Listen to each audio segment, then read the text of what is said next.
Welcome. I'm here to lead you on a journey that can help strengthen and integrate the Wisdomkeeper's rite. This is one of the rites of the Munay Ki. And I like to also share that the indigenous name for this rite is the Alto Mesayok rite. Alto Mesayok is a blended expression that uses both Spanish and Quechua blended together. It's kind of a longer story to share with you what that means, but I like to give you the energy of that particular sound, Alto Mesayok. Now, before we start our journey, I invite you to open up a kind of personal sacred space, and to do that, you'll reach your hands above your head and feel for above your head as if there is an energy center above your head that's distinctly yours. We could consider it like an 8th chakra. And you'll just sense for it, just use your imagination if need be. Turn your palms so they're facing out, and then pierce that little bubble and bring it down around you so that you're sitting in your own energy field, your own light field. And you'll take this journey with me within your energy field. I want you to start by settling into a comfortable position. Maybe taking a few big cleansing breaths. Deep breaths, cleansing breaths.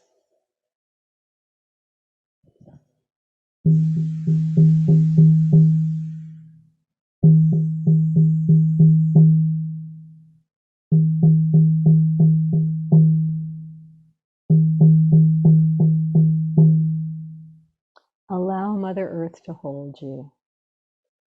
Really give your weight to the chair. You might even want to close your eyes while you listen to me. Turning within, giving your weight to the chair, your weight to Pachamama, your weight to Mother Earth, as you take this inward journey. I invite you to use your imagination. It's a very good ally for this journey.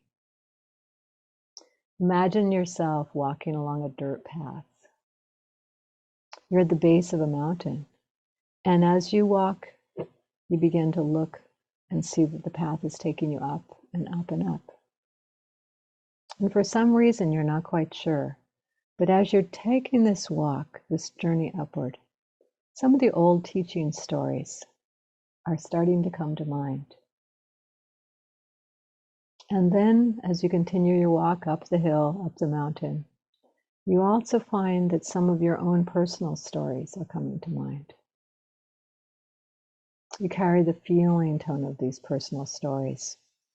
And as you're walking, you find that you begin to unload some of these personal stories.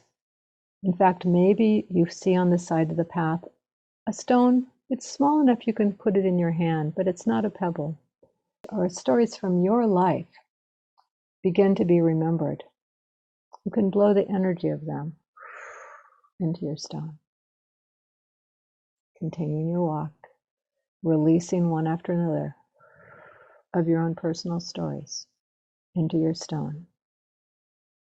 You find that you feel like you're becoming lighter as you release these stories into the stone. And you find that the mountain is somehow pulling you upward. You call out to the wisdom keepers of old, asking them to come, asking them to teach you their stories.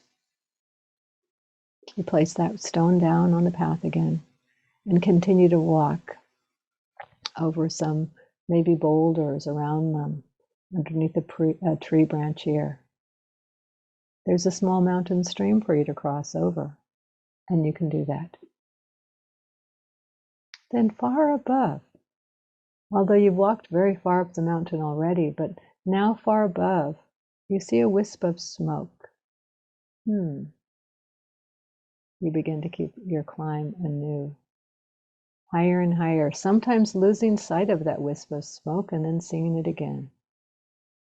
And then finally, you reach an opening. There's a fire there. And an old man is sitting, looking into the flames with a smile upon his face. He's chuckling to himself, and you can see the spark in his eye.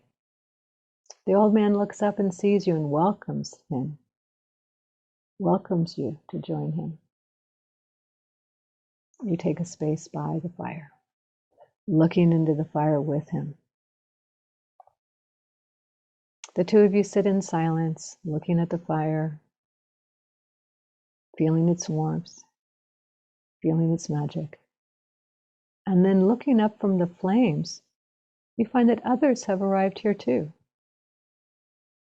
And they begin to share stories of old, the legends of your community, the legends of your ancestors, the myths, the stories.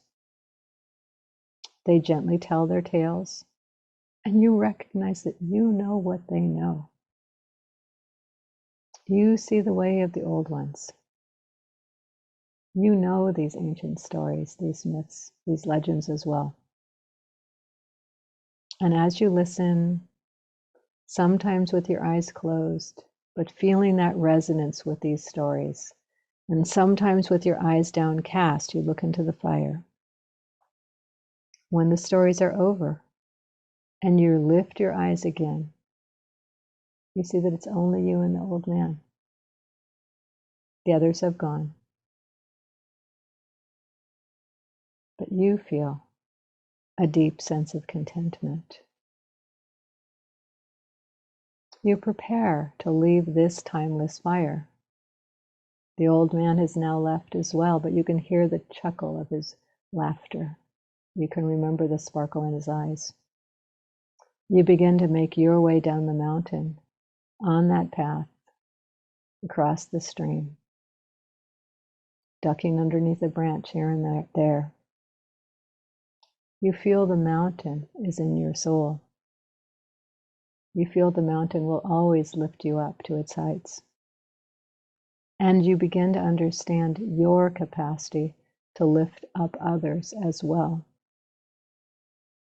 And with all of this being carried in your heart, you continue to make your way down, down, down the mountainside, until once again you're down right here in this place and this time, ready to live the vibration of the wisdom keepers.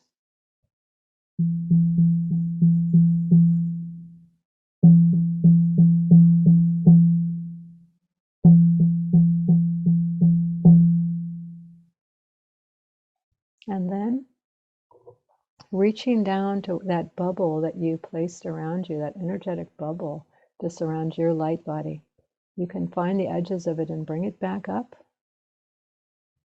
to that place where it can be abide at the top of your head, above your head, and then bring some of it as if it flows down through the crown chakra into your whole inner space to nourish it with its light, its illumination. Thank you for joining with me and following along in this Wisdom Keepers meditation.